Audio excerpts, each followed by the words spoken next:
اعوذ باللہ من الشیطان الرجیم بسم اللہ الرحمن الرحیم فلما قضى موسى الأجل وسار بأهله آنس من جانب الطور نارا قال لأهلهم كثوا إني آنست نارا لعلي آتيكم منها بخبر أو جذوة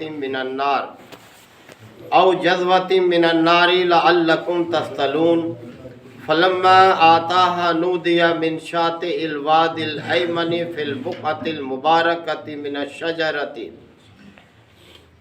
الشجرة أن يا موسى إني أنا الله رب العالمين وأن ألق عصاك فلما رآها تهتز كأنها جان ولا مدبرا ولم يعقب يا موسى أقبل ولا تخف إنك من الآمنين اسلک یدک فی جیبک تخرج بیضاء من غیر سوء واضمم الیک جناحک من الرہب فذلک برہانان من ربک الی فرعون وملئہ انہم کانوا قوما فاسقین قال ربی انی قتلت منہم نفسا فاخاف ان یقتلون واخی ہارون هو افصح منی لسانا فَأَرْسِلْهُ مَعِيَ رِدْ أَن يُصَدِّقُنِي إِنِّي أَخَافُ أَن يُكَذِّبُونَ قَالَ سَنُشُدُّ عَضُدَكَ بِأَخِيكَ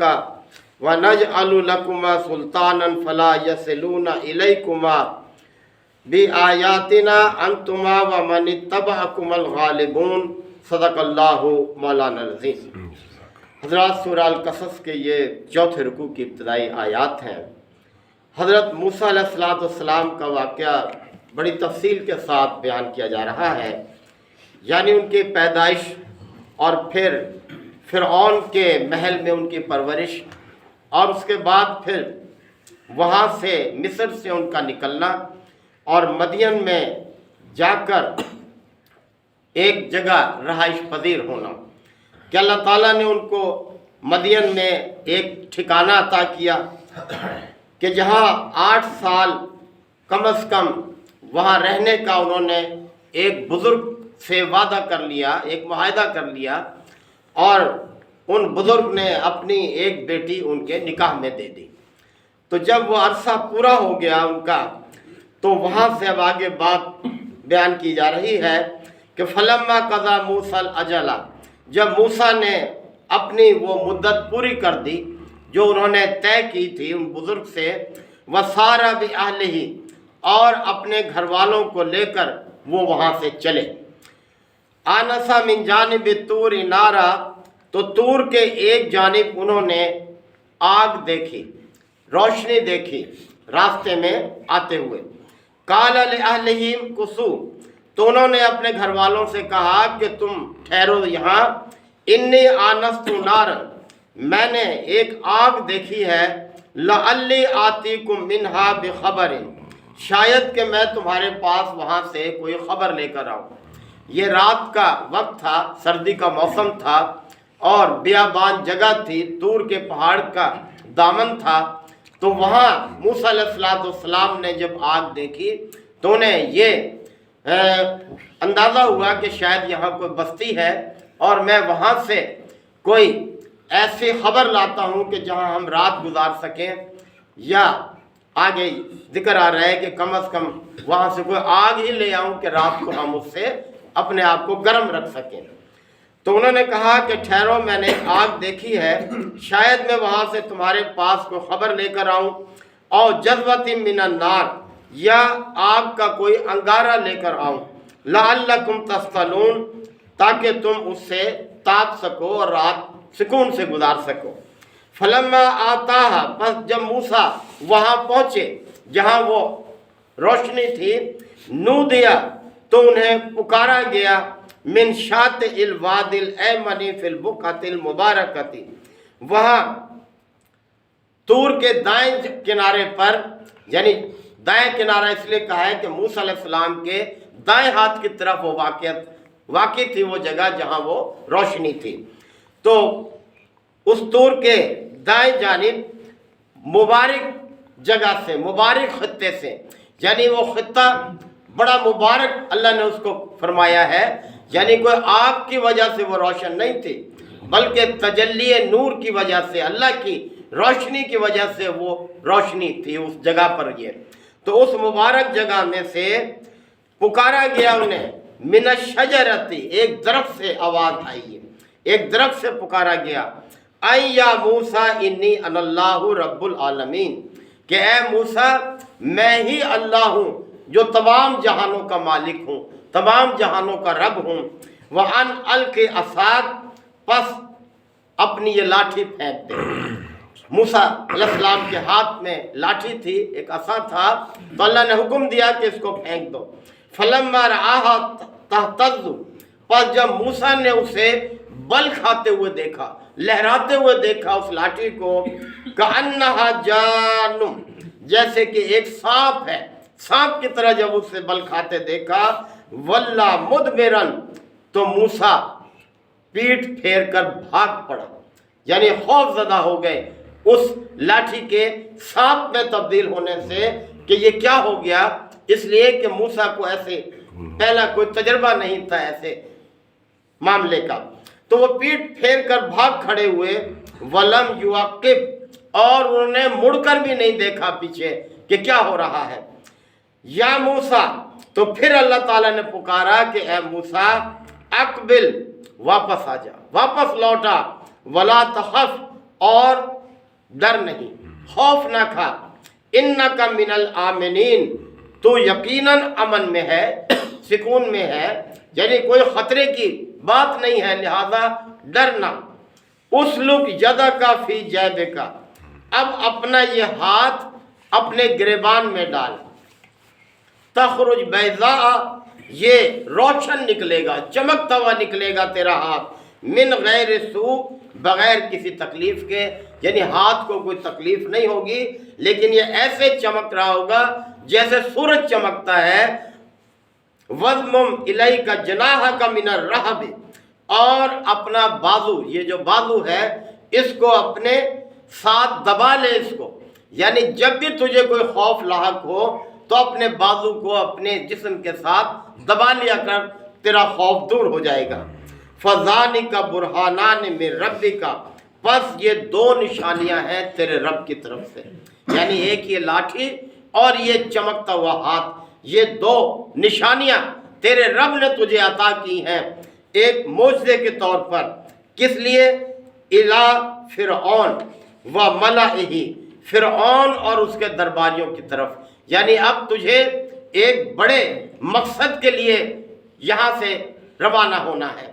اور یاد رہے کہ موسیٰ علیہ السلام جب طور کی طرف آئے تو اس کا مطلب یہ ہے کہ اب وہ مدین سے مصر کی طرف جانے کا ہی ارادہ رکھتے تھے، اور اب وہ اس چیز کو یہی سمجھے کہ مجھ سے جو واقعہ ہوا تھا اس شخص کے قتل کا، اب وہ لوگ بھی بھول گئے ہوں گے اور وہ فرعون بھی مر چکا ہوگا۔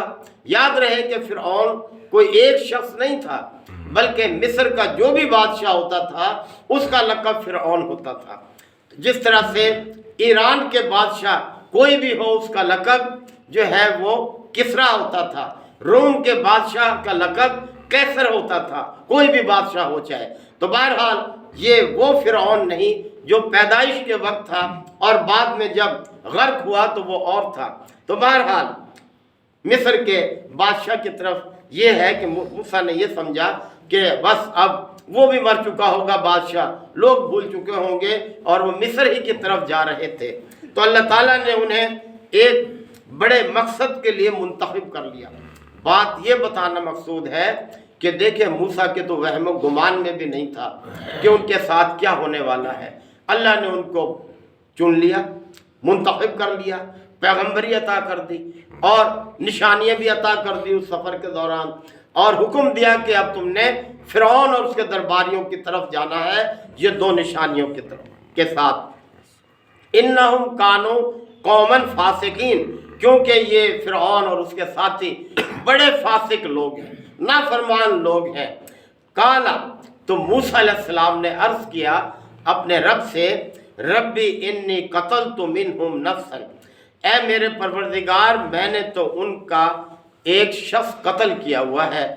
یہ قتل کا لفظ استعمال کیا جا رہا ہے، لیکن اس سے یہ نہ سمجھا جائے کہ موسیٰ علیہ السلام نے کوئی جان بوجھ کر قتل کیا تھا۔ وہ تو انہوں نے اتفاقاً ایک قبطی کو مکہ رسید کیا تھا اپنے قوم کے ایک فرد کی حمایت کرتے ہوئے، یعنی اسرائیلی کی حمایت کرتے ہوئے، اور اس مکے سے وہ شخص ہلاک ہو گیا، مصر کا جو باشندہ تھا، جو قبطی تھا۔ تو اس طرح سے ہے واقعہ۔ تو موسیٰ نے ارادتاً نہ تو مکہ اس لیے مارا جاتا ہے کہ کوئی شخص ہلاک ہو جائے۔ تو موسیٰ علیہ السلام نے عرض کیا اپنے رب سے، رب انی قتلت منہم نفسا، اے میرے پروردگار میں نے تو ان کا ایک آدمی قتل کیا ہوا ہے، فاخاف ان یقتلون، اور مجھے ڈر ہے کہ وہ مجھے قتل کر ڈالیں گے۔ جب میں دربار میں جاؤں گا اور ہو سکتا ہے کسی کو اس واقعے کا پتہ بھی ہو اور میرا پھر راز کھل جائے۔ وَأَخِي ہارون، اور میرا بھائی ہارون موجود ہے۔ ہارون یہ بڑے بھائی تھے موسیٰ علیہ السلام کے۔ ہوا افصح منی لسانا، وہ زبان میں مجھ سے زیادہ فصیح ہے، یعنی بہت اچھی بات کرنا جانتے ہیں، یعنی میری نسبت بات کو بہتر انداز میں کرنے کی صلاحیت آپ نے ان کو بخشی ہے۔ فَأَرْسِلْهُ مَعِيَّ، پس آپ انہیں بھی میرے ساتھ بھیج دیں، میرا ردعاً مددگار بنا کر، یصدقنی، جو میری تصدیق کرے، یعنی دربار میں جاؤں تو اکیلا نہ جاؤں، میرے بھائی کو بھی میرا مددگار بنا دے۔ انی اخاف ان یکذبون، کیونکہ میں ڈرتا ہوں کہ وہ مجھے جھٹلا دیں گے، مجھے جھوٹا قرار دیں گے، اور میرا بھائی جو ہے وہ میری تصدیق کرے گا۔ قال، تو اللہ تعالیٰ نے فرمایا، سنشد عضدک باخیک، ہم تیرے بھائی کے ذریعے تیرے ہاتھ مضبوط کریں گے۔ اللہ تعالیٰ نے موسیٰ علیہ السلام کی درخواست قبول کر لی اور ہارون علیہ السلام کو ان کا مددگار بنا دیا۔ وَنَجْعَلُ لَكُمَا سُلْطَانًا، اور ہم تمہارے لیے ایک دلیل یعنی سند تمہارے لیے بنا دیں گے، یعنی یہ نشانیاں تمہارے لیے اس بات کی سند ہے کہ تم اللہ کے بھیجے ہوئے ہو، کیونکہ وہ صلاحیتیں جو موسیٰ علیہ السلام کو دی گئی تھی کسی انسان کے بس میں نہیں تھی۔ انسان کا کمال نہیں تھا وہ کہ لاٹھی پھینکے اور وہ اژدہا بن جائے، اور ہاتھ گریبان سے نکالے تو وہ روشن ہو سورج کی طرح چمکتا ہوا۔ تو یہ ہم تمہاری مدد کریں گے، اس طرح سے تمہیں نشانیاں دی ہیں۔ فَلَا يَصِلُونَ إِلَيْكُمَا، اور وہ تمہاری طرف نہیں بڑھ سکیں گے، تمہارا کچھ نہیں بگاڑ سکیں گے، یعنی بے خوف ہو کر دربار میں جاؤ، بے شک وہ بادشاہ ہے، اس کے پاس طاقت ہے، قوت ہے، اقتدار ہے، لیکن تمہارے ساتھ بھی کوئی ہے، اور وہ کون ہے؟ جو ساری کائنات کا مالک ہے، جو کائنات کا رب ہے۔ تم کوئی اپنی طرف سے نہیں جا رہے بلکہ اس کے حکم سے جا رہے ہو۔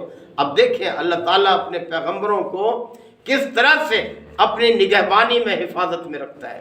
یہ ساری بات مکہ والوں کو سنائی جا رہی ہے جو نبی کریم صلی اللہ علیہ وسلم کی مخالفت کر رہے تھے کہ دیکھو ہمارے پیغمبر نے تو اس مقام پر ہماری دعوت پہنچائی اور تم کیا ہو ان کے مقابلے میں، تو محمد صلی اللہ علیہ وسلم ہی کامیاب ہوں گے اپنی دعوت میں۔ انتما ومن اتبعکما، تو تم جاؤ میری ان نشانیوں کے ساتھ، تم بھی اور تمہاری پیروی کرنے والے لوگ بھی غالبون، غالب رہیں گے، انہی کو غلبہ حاصل ہوگا اور مخالفت کرنے والے مغلوب ہو جائیں گے۔ تو مکہ والوں کو بھی یہی بات سمجھائی جا رہی ہے کہ یہی لوگ کامیاب ہوں گے، یعنی ہمارا پیغمبر اور اس کی پیروی کرنے والے لوگ، اور تم سب مغلوب ہو جاؤ گے۔ اور آپ دیکھ لیں یہ کوئی 7 نبوی کی آیات ہے، آپ صلی اللہ علیہ وسلم کو مکہ میں اللہ کے دین کو پہنچاتے 7 سال، 6 سال اور گزرے تھے، ہجرت ہو گئی، مدینہ چلے گئے، اور اس کے بعد 8 سال اور گزرے تھے کہ 8 ہجری میں مکہ فتح ہو گیا، مغلوب ہو گئے وہ سب لوگ، سب آپ صلی اللہ علیہ وسلم کے سامنے گردنیں جھکائے کھڑے تھے، یہی لوگ جو مخالفت کرنے والے تھے۔ تو اللہ کی قدرت ہر چیز پر حاوی ہے۔ یہی پیغام ہمارے لیے ہے کہ ہمیں بھی اللہ کے بھروسے پر اللہ کے دین کی خدمت کرنی چاہیے، اس کے غلبے کے لیے کوشش کرنی چاہیے۔ جب ہم یہ کام کریں گے تو اللہ کا تعاون کا، مدد کا ہاتھ ہمارے ساتھ بھی شامل ہوگا۔ اللہ تعالی ہم سب کو عمل کی توفیق عطا فرمائے۔ وآخر دعوانا الحمدللہ وکفی وسلام علی عبادہ الذین اصطفی ربنا آتنا فی الدنیا حسنہ وفی الآخرۃ حسنہ وقنا عذاب النار وادخلنا الجنۃ مع الابرار یا عزیز یا غفار یا رب العالمین۔ اللہم انک عفو کریم تحب العفو فاعف عنا۔ اللہم من احییتہ منا فاحیہ علی الاسلام ومن توفیتہ منا فتوفہ علی الایمان۔ یا شافی الامراض اشف مرضانا و مرضى المسلمین۔